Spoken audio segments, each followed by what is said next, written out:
And we have our speaker, Dr. Vaidurya Pratap Sahi, with us today. And he's a researcher at Molecular Cell Biology Laboratory, Botanical Institute, Karlsruhe Institute, German.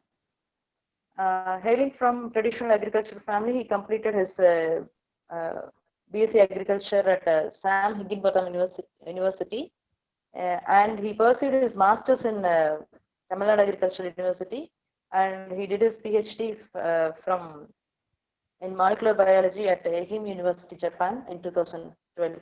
So currently he is working as a researcher in the field of plant cell biology to understand the role of action and microtubules in the development of rice plants. So with these few words, let me now invite our principal to take over the session and to moderate it. Sir, please. Okay. Good morning to everybody. Due to some technical problem, we had a lost some time. But anyway, we are going to post this talk, recorded talk in the YouTube and also in our website. No problem. You can even afterwards also you can listen to it. Now I invite our welcome our speaker. We are happy to welcome you, Dr. Sahi, and you can start it as the time already last. Please go ahead. Okay. Thank you so much, sir. Thank you for the nice introduction, and it's really an honor to come and talk in front of you. And I think that there are some of my friends there who are also there. My classmate Sendil Kumar S. Sendil is also joining this as one of the attendees. So I want to say hello to him also because we were classmates in Tamil Nadu Agricultural University when I was doing my master's. So I will not take much time in introducing the topic, and what I will do is the idea was to talk about the importance of plant science. I would rather switch now, and I would like to talk about botanical globalization because the time is less, so I don't want to rush through the slides because the presentation which I had prepared for the importance of plants, it's a long one and it takes a lot of time. So what I'll do is I'll go with a new topic which is called which I have I give it the name botanical globalization. Now we have to understand that this in age of can you all hear me? Am I audible? Yeah, Okay. yeah, hearing. You proceed. Yeah. Okay. So globalization of in today's term we look at globalization just in terms of big corporates. We look globalization in terms of IT exchange or globalization of things of economic value and big scale trading.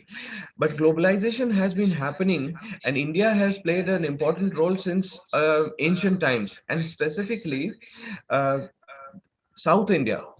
Like, because why South India?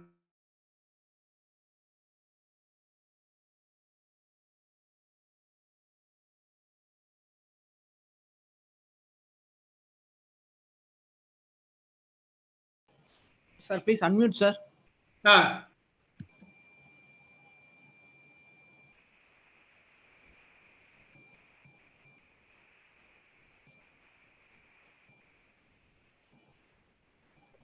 So I was muted by someone. Okay, now I can talk again. So globalization is something which has been there like in India for a long time, since ancient times, and there was the globalization which was there in ancient times was because of plants. You will not believe. For example, the Bible talks about trade in cinnamon, and this cinnamon used to come from from southern India, and it used to be transported um, to the Arabic countries, and from there it would go to different places. So here I talk about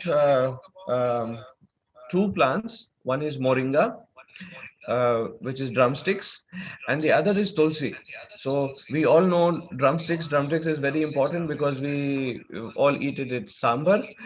But here I am going to talk about the importance of drumstick as a superfood and what we have done in our lab to identify or create a DNA barcode. So now when we talk about globalization, when we talk about um, products, what we talk about is are these barcodes. Yeah, for example, this notebook has a barcode. So we are trying to create a barcode for plants, especially plants from India which are coming in the European markets as superfood. One thing I would like to give a disclaimer: because of this pandemic, what has happened is that everyone tries to become a doctor and tries to say that, okay, you eat this and you will cure. So I want to put a disclaimer that this is a scientific presentation on botany and it is not a prescription. So, we are facing a challenge which comes in the form of uh, population. It's a challenge which is also in terms of hunger and food security. Uh, Food security not because of any other reason, but because of the rise in population and the limited resources in terms of land which we have.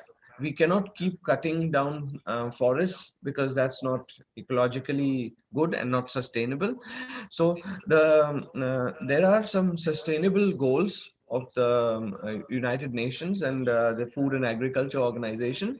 So they want to work on zeroing in on world hunger, or the problem of hunger. So how can we remove hunger? How can we improve nutrition? One way is to develop smart food. Now, what is smart food? Smart food is not something where you make a plant think smartly, or it's like a smartphone. No, smart food is already there in nature. Nature has provided with us with smart food. For example, let us take the example of moringa. We can call it a smart food. Why? Because moringa is something which is underutilized in India, but uh, too much in demand in the Western countries. Now, I have called my title as from cattle feed to superfood in terms of moringa, because in many places, like when I was doing my masters, we used to go to the paddy breeding station in Coimbatore, and from uh, when we go out of the main campus to from through via Pudur, we used to go to this paddy breeding station, and on the way there used to be like small there are a couple of small villages, and I always saw that there are many trees, moringa trees on the way, which you can still find. I hope they are still there. And then what I would see is that old parties, like grandmothers, old parties, they would break some leaves, put it on the ground, and these small babies of goats or even big goats, they would eat them. And I always wondered, like, what is the reason? For unfortunately my Tamil was not good enough that I could ask them the reason. But then I observed, so it was used as a cattle feed. And I also know, because having lived in Tamil Nadu for 2 good years, I know the like how there are different preparations of moringa, and this all was there already in our culture. Like moringa as a superfood, starting from a cattle feed to a superfood, it was already there. It is nothing new for us. It's new for the Europeans, it's new for the Westerners, but not for us.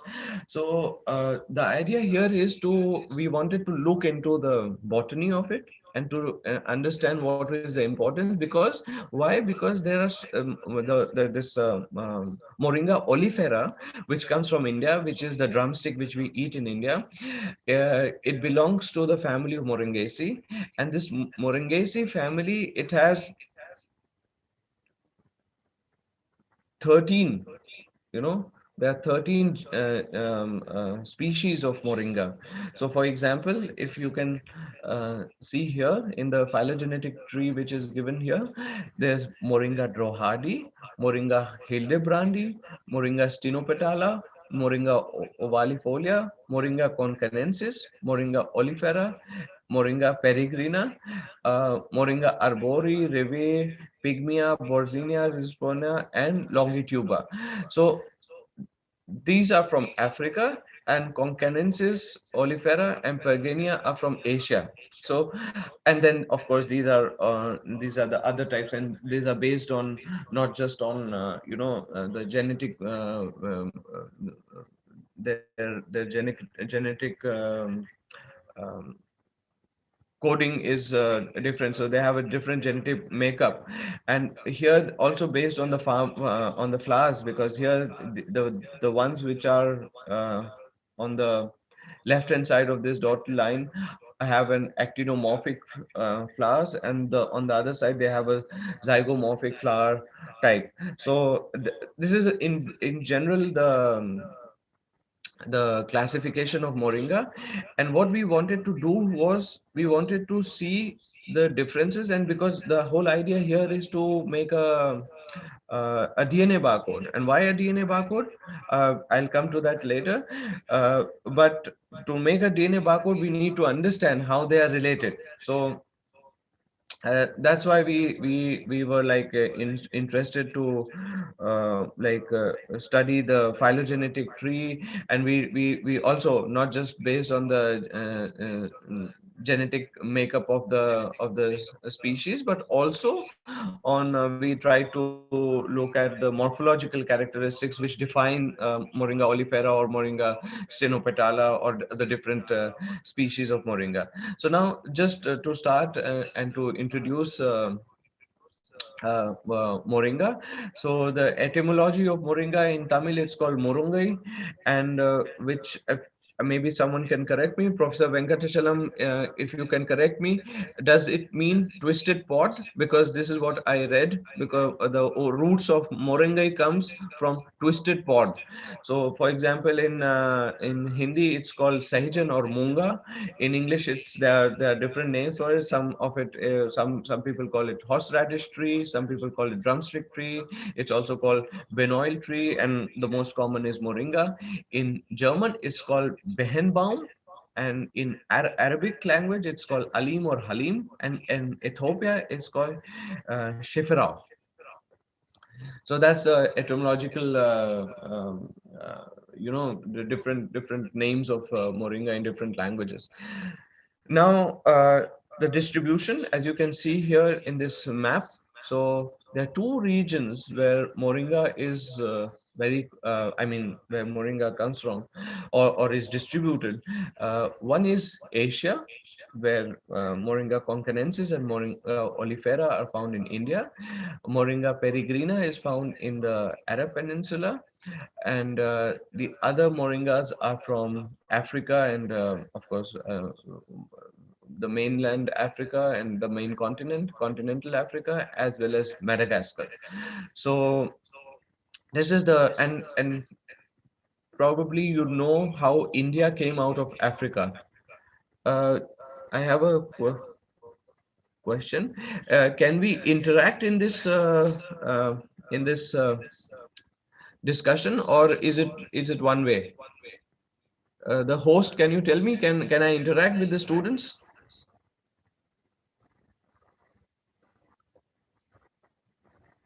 You continue, Sagi. Okay, I will continue then. Okay, uh, because I thought that some students are raising their hands, they wanted to ask questions. Okay, but I will continue. So this is the distribution of moringa, and this is a geographical distribution. Now, coming to the morphology. So the moringa genus can be can be classified based on the tree trunk, and that is like there are four types, or on the morphology, on the basic morphology of the plants, we can divide them into four groups. One is the wattle trees, that you can see here, this the tree which is here, like something like the boab tree. And this is like Moringa drohati, Moringa hildebrandi, Moringa ovalifolia, and Moringa stenopetala. They are classified and they are categorized into this bottle type trees. Then there are the slender trees, and this is where our Moringa oleifera comes, Moringa comes into, and Moringa peregrina and Moringa concanensis. Now, see, one thing is very common, that all these three, which are the slender tree tribes, they come from Asia, and the bottle trees are all in Africa. Then there are this sarcorizal trees. They have slender trunks with a network of very thick, fleshy, brittle roots, and these are Moringa arborea and Moringa rospoliana. And then we have tuberous shrubs of northeastern Africa, which are slender, and they are like mostly having deciduous in shoots, deciduous in nature, and very huge tuberous roots. And for example, longituba and pygmy or rive, they belong to this type of group. So this is about the distribution and a basic classification based on the tree form.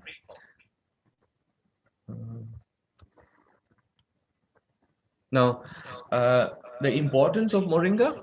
So as you can see, this is I mean, I say that this is a tree which gives, from every part it gives you something or the other.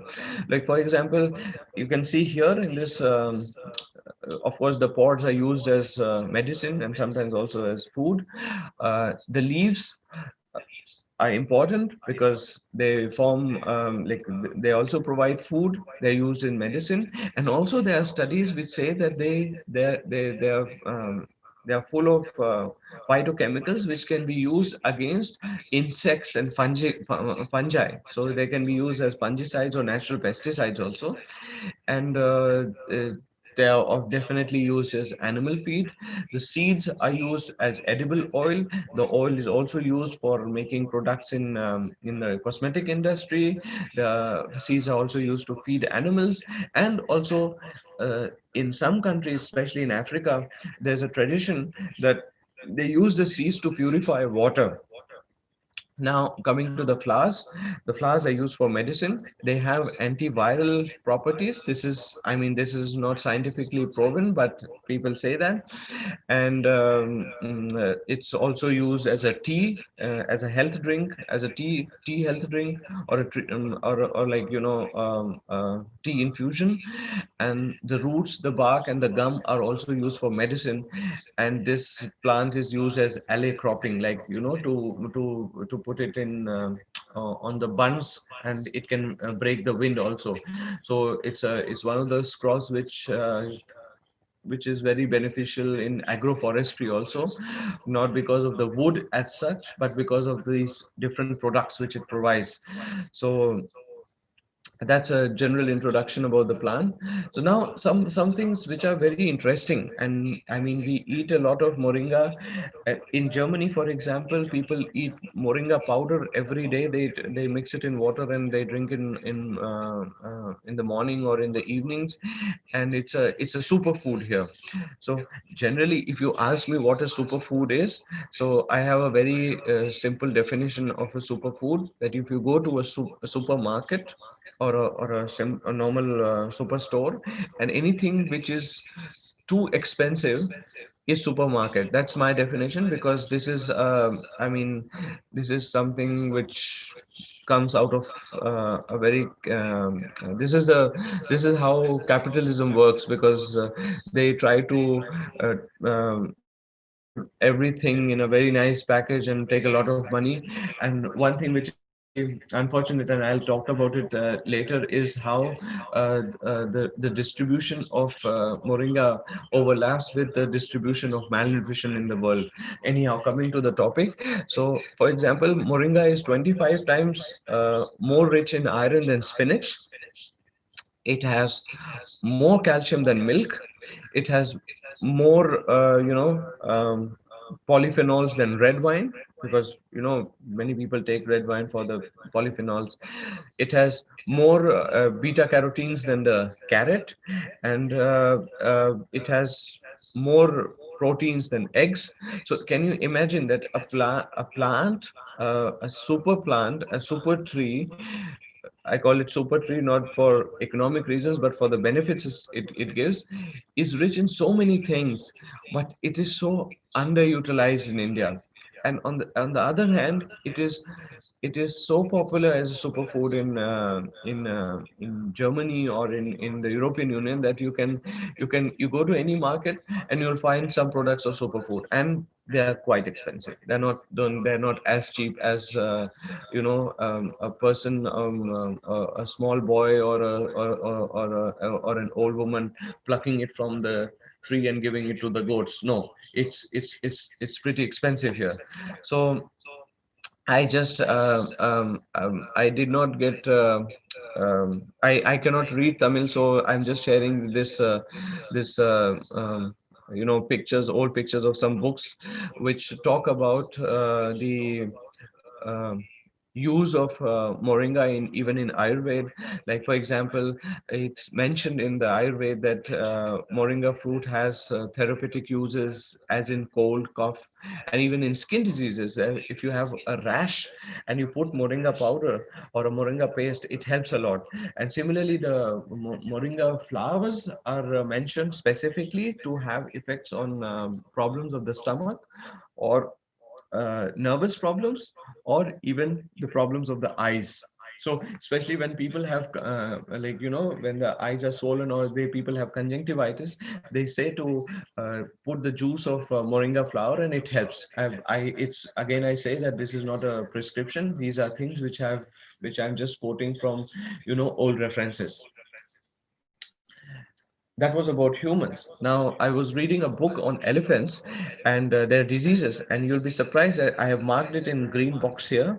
So, moringa has been known to be used for curing some diseases of elephants. Like, for example, if we look here, the moringa bark and roots, they act as a stimulant, diuretic, and particularly indicated in dropsy uh, in case of elephants, and also for coughing when elephants cough. And this is also mentioned, as I previously mentioned, in the Ayurvedic text. It's mentioned that it's used against cough. And moringa flowers are used as a tonic. And so also it mentions that moringa leaves are given as a poultice to the elephants, because it reduces some kind of swellings, or some rashes. So mostly thereby, whereby it means that it has some implications in skin diseases. So similarly, the moringa is used in horse husbandry, and here also the bark of moringa tree is recommended as a powder for treatment of cold. So not just humans, the ancient Indian texts have, and I'm pretty sure that there are many texts of this type in Tamil literature.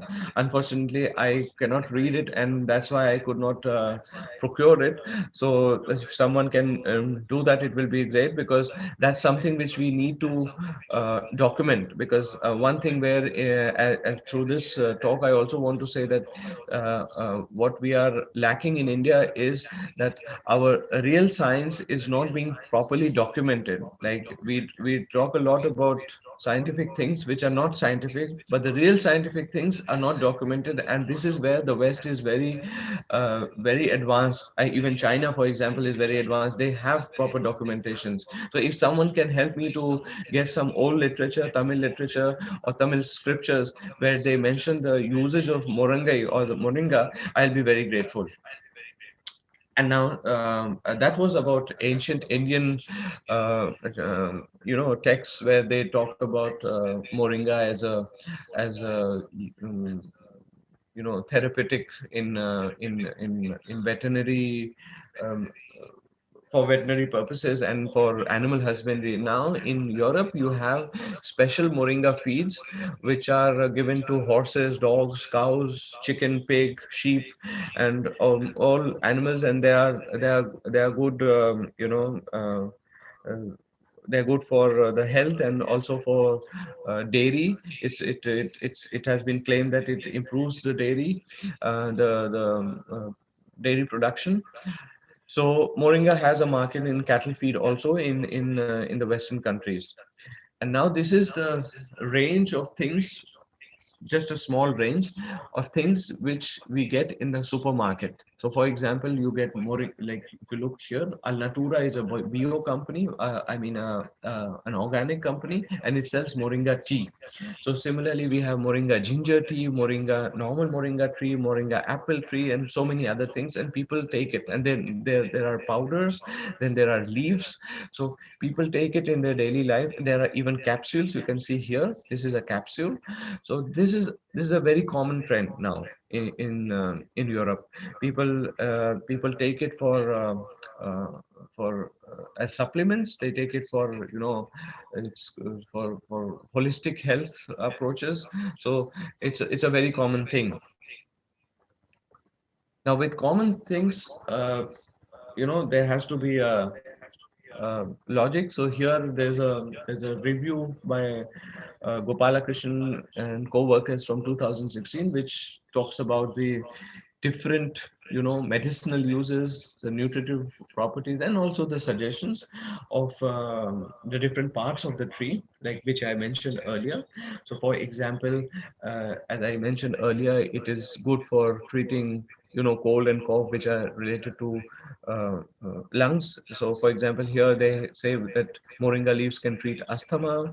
They are anti-diabetic. They can reduce the blood pressure. And uh, it's kind of understandable because it's so rich in flavonoids that they might be providing the antibiotic and anti-diabetic properties, and they are also good in as antioxidants. So, and this is all because it's rich in so much of phytochemicals, like terpenes and sterols and phenolic compounds, that these are all things um, which give the uh, phytotherapeutic properties to the leaves of moringa plants. And similarly, we have the flowers, and which is supposedly very rich in um, um, minerals, and also different phytochemicals. And this is this has a good usage, not just for you know for eating, but also for applications on the skin. For example, if you have rashes, and people say that if you put this moringa paste, it helps to clear a lot of problems. So this is in general a summary. You can, if you want, you can refer to this work by Gopalakrishnan and co-workers from 2016, and it gives a very nice picture of the different uses of the different parts of moringa. So now with globalization, when now I told you the importance of moringa. So moringa is so important. Now when something is so important, it is in a lot of demand, so there will be problems also. So there will be problems in the form that people will try to cheat, because the demands will not be fulfilled, and this is where the problem starts. So Goethe was a German philosopher, and he said that the hardest thing to see is what is in front of your eyes. So you might see that it is moringa, but it may not be moringa. So what is the way uh, to identify? So one way is, of course, as I said earlier, that leaf characterization or morphological characterization. Here, in this case, the leaf characterization. So depending on the morphological traits, we can differentiate between. As you can see, Moringa oleifera has a leaf type which is different from Stenopetala, which is completely different from Moringa drohardi. But the problem is, we do not get these whole leaves in these tea products. These are powders or they are dried leaves. So it's very hard to differentiate. And the other problem is that, look here, I have two. I mean, there are differences in the measurements, but look at the Moringa stenopetala and Moringa oleifera. So the length width ratio is not so different. I mean, it's and once it is dried, it is even difficult to even have them in a complete form. It's crumpled or in the powder form. Forget about this. So what is the other way? The other way is to look at the pavement cells. So look at the leaf surface and try to find, like for example, we try to differentiate between the cell shape of the leaves, and also this on panel D we have this oxalate crystals. So this is olifera, this is stenopetala, and you can see in this also there are crystals, and the shape is not so different. So it was, and this is drohadi. So it was not so easy. So we did a summary. What we did was we prepared a characterization kind of a chart for it, and you can see that. Uh, we use different parameters. We check the epidermal, the abaxial epidermis, the adaxial epidermis, the stomata. Then we check the trichomes, the secretory cells. I hope everyone knows what a trichome is. So trichomes are these hairs which are on the leaves, and they contain sometimes they are glandular trichomes, and there are trichomes which are just hairs and they do not have anything. So they can be of different shapes and sizes. Then there are crystals, and as you can see, for example, crystal, it was difficult because most of them had these crystals. And again, the stomata, using the stomata, it was difficult. So I mean, on one hand, if you get a powder, you cannot even see these structures. On the other hand, even if it is dry, it is difficult because microscopy is not so easy. And the last problem is, uh, look here, we have two moringas of different accessions, and they show significant difference in their length width ratio. So even if they are from the same species, they show the difference, and this could be governed by external factors.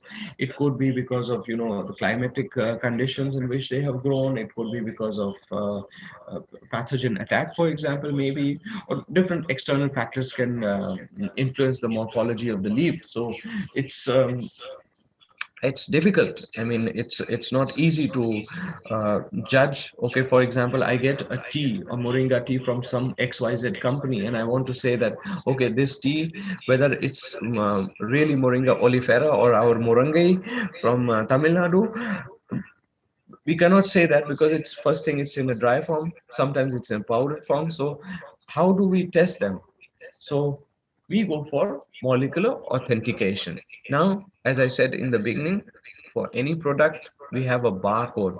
So what we decided to do in our lab, in Peter Nick's lab, was that we wanted to prepare DNA barcodes for these superfoods, so that on one hand, it on an on a scientific basis, it's important to know, to help um, know the species, to understand the even to understand how the distribution happened, the evolution of moringa. On the other hand, on an application basis, it is important for consumers. If a consumer wants to know whether, if he is drinking a tea which is supposed to be moringa oleifera, then he can get it tested using a DNA barcode, using a PCR, and he will come to know whether it is really Moringa oleifera or not. So there are different primers which are used. So all of you know that the DNA is not just in the nucleus of the plants. It's also, there's something called mitochondrial DNA, and also a plastidic DNA.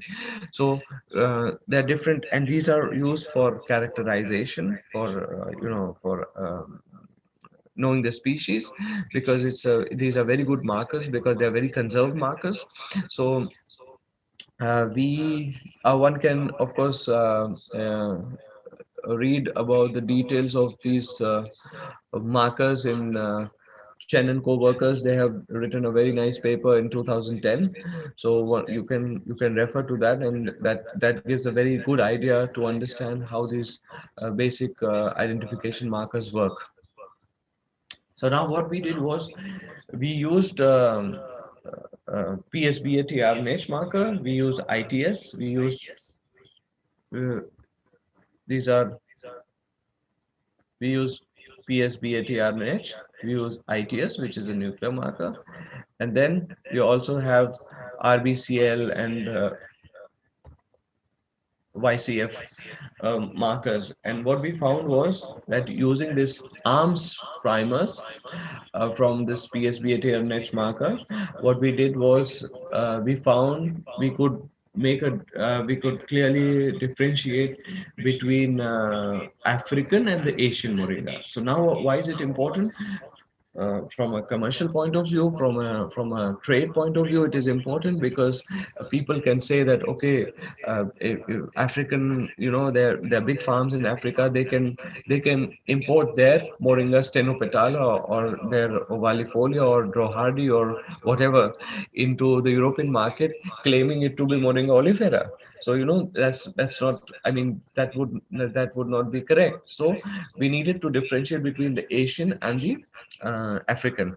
The second step was to differentiate between Moringa oleifera and the rest of the moringas, and that also we were able to do using this YCF1B forward primer. And this is based on a diagnostic band which comes in the in the gel. And here you can see, so you can see that all the oleifera's, they have these two bands, and this second band is the diagnostic band, and the rest of them, they have a band which is slightly above this first band. And what we found was that all these are the second gel is of the commercial samples, and you can see that all the commercial samples have these two bands, which is there in the reference plants. These are the reference plants of oleifera, Moringa oleifera. That is our Moringa from India. So all of them were having tea or moringa which was from India. So this was good for us because we could confirm. So this was the application uh, uh, part of our study, where we were able to develop this diagnostic band based on this PSBT-RNH marker, and which, of course, on one hand differentiated between Asian and African species, and also on the other hand, it had a specific diagnostic band between 300 to 350 base pairs in case of Moringa oleifera. So I would like to now conclude about this Moringa story, how we developed and what are the conclusions. So there are two ways in which you can authenticate, because this was about an authentication work where we did morphological authentication, molecular authentication. So on one hand, morphological authentication is very easy. You can take a microscope or even a magnifying glass and see. It's easy. Problem is it takes a little bit of time, but then again it's not expensive. But the biggest problem is that the accuracy is very low. But in case of molecular authentication, it is not so easy, but it is fast. Accuracy is high. Of course, using molecular techniques, it makes it expensive. So this is in a nutshell about the pros and cons of the morphological and molecular authentication. And it's important because, for example, a farmer in in Tamil Nadu, he gets in touch with, in Tamil Nadu, there are big farms. One of the, some of the uh, uh, largest producers of moringa comes from Tamil Nadu, and a farmer, he wants to sell his moringa, but then there's a market in Africa or in some other country, or Brazil, for example, and they have huge farms. Our farmers do not have that much of land holding, and they are pushing their moringa, but that moringa is African moringa or some other moringa. So this will help not just the consumer, but it is in a way also, confirming or validating the farmers who are producing on a small scale, so that they get promoted. So it has long-term implications, this work. So this is an application aspect of plant science. So where you study, all of us study markers. Probably my friend Sendil, who is a teacher of plant breeding and genetics, he might be teaching about marker-based selection, marker-based applications in crop science. But here I'm giving you an example where markers can be used for authentication in a very applied form, in an industrial way. So that was about Moringa. So there are certain names which I would like to acknowledge. Because of the time, I would like to, because unfortunately we could not start on time. So that's why I chose the topic, so that I do not take much of your time. And with this, I would like to say thank you to all of you. Thank you, Shahi. Timely you changed the topic and Thank you, Doctor. it's Kema, Sir, we have yes, sir. We have some questions, Dr. Sahi. Yeah, sure, Uh, sure. I'm ready to what answer this. But kind I DNA must say, sequences we can take I for barcoding in plants? sorry. Yeah, can you hear me? Yes. What kind DNA sequences we can take for bar? Can you get me?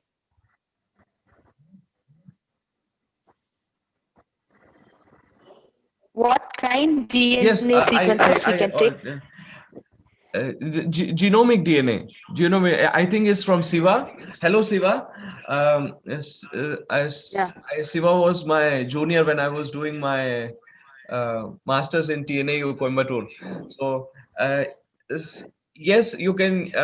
It's a genomic sequence which you will take. What we do is we take a marker, we do a PCR, and this PCR product is Um, purified and sent for sequencing. And please tell best molecular method we can use to do DNA barcoding in tuber crops. So I'm not sure. I have never tried it with tuber crops, but these plastidic markers and these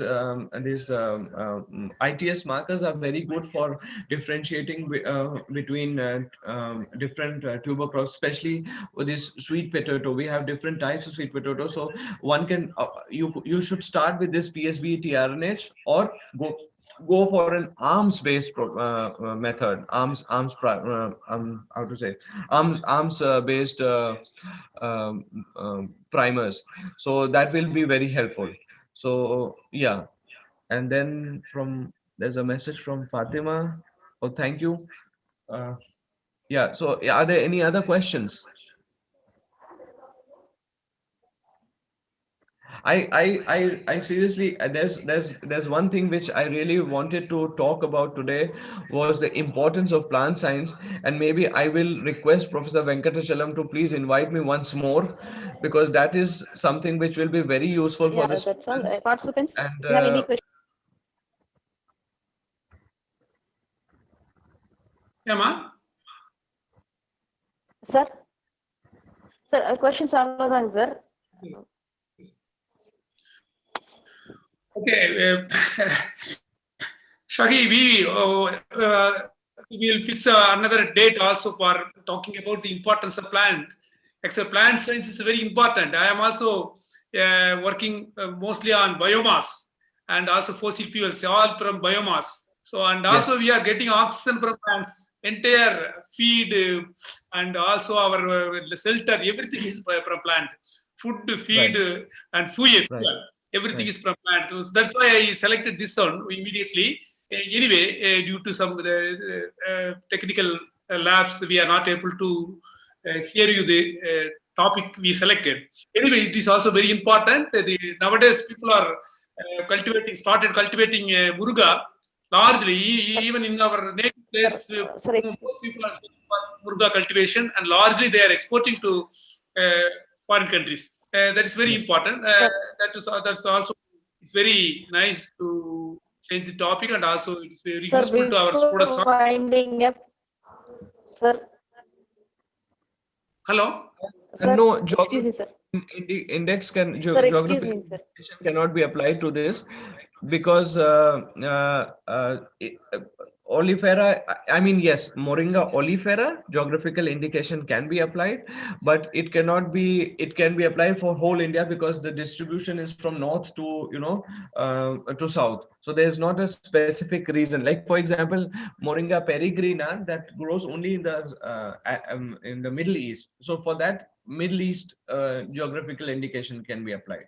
Yes, it can be applied, but not for a particular state, or a particular region, but for for the whole of India probably.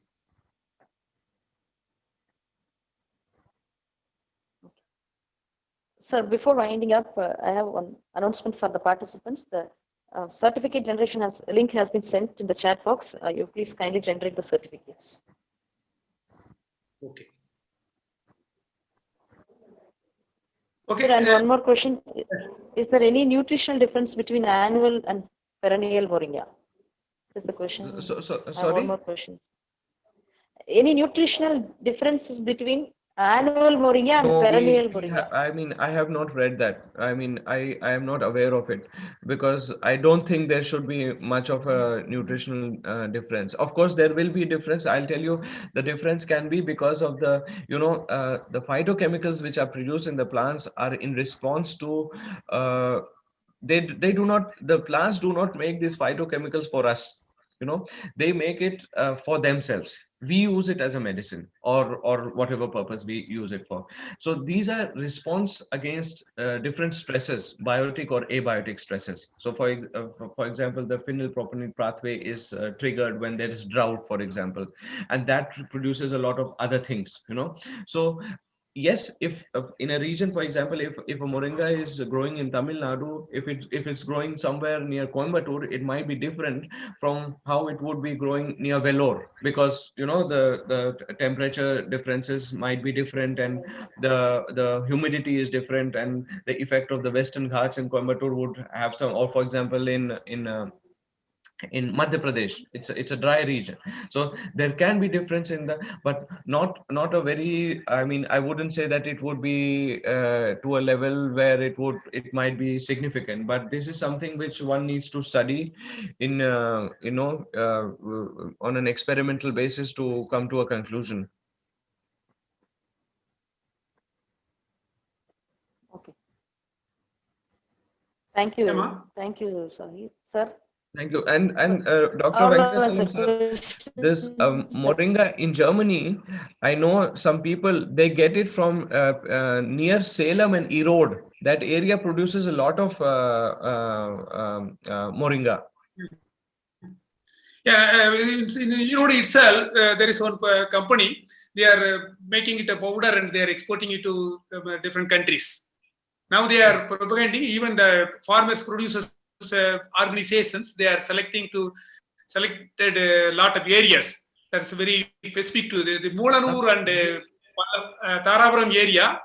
This especially they are producing. And also one more news that the Burga seeds, we are using it for producing biodiesel.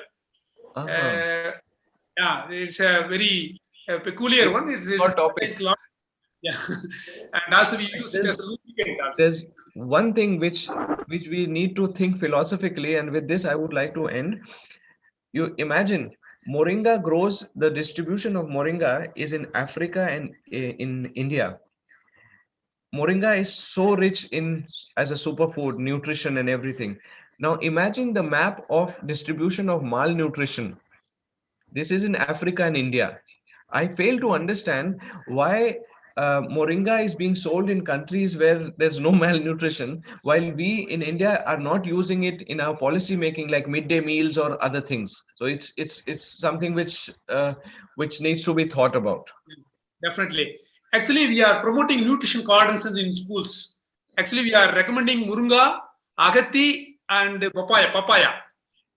Very good. These two are very important crops, and very easily we can grow it, and it gives different types of vegetables, greens, and the flowers also used as a food. We can prepare a food. So that's why we are promoting this kind of small trees, moringa, agati, and papaya. So even each house might have 3 trees. It produces all these things. So that way we are promoting in the schools for these even in new meals. Also they can introduce this kind of crops. Okay, thank you, Sagi. Thank you for your thank you, immediate acceptance of. Vanakkam. We will again we will meet some other webinar again. Sure. Thank you, sir. Thank you. Place fully. I want to hear this importance of plant during the admission time. And for that, this time we can plan it like, I will check the links beforehand so that we don't get this problem again. Okay. Thank you, sir. Thank you so much. On behalf of Kumaraguru institutions and our Kumaraguru Institute of Agriculture, on behalf of our staff and students, thank you very much, Saki. Thank you. Thank you, sir. Thank you, everyone. Thank you.